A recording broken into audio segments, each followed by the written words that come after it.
Güneş bolup dünyamda nur taşdın oğlum, sen bolup yüreğimde kurşadın oğlum. Adın ağrayın bütün elime dolsun, kuvuncumun gözü yaşar gözüme dolsun. Adın ağrayın bütün elime dolsun, kuvuncumun gözü yaşar gözüme dolsun. Başımın tacı gözlerimin kuvuncu, yürüyen yollarımın senin doğan oğlum. Yüreğimin vurgusu gözlerimin kuvuncu, ömrümü dokbaktı gelecek bolsun oğlum.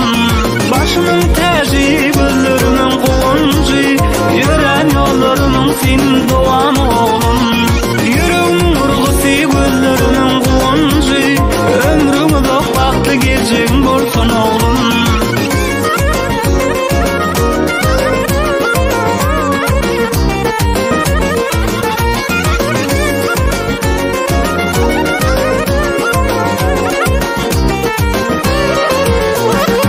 Arzu bilen, sevgi bilen karıştık sana, gelecekte umidimi bağlayak sana.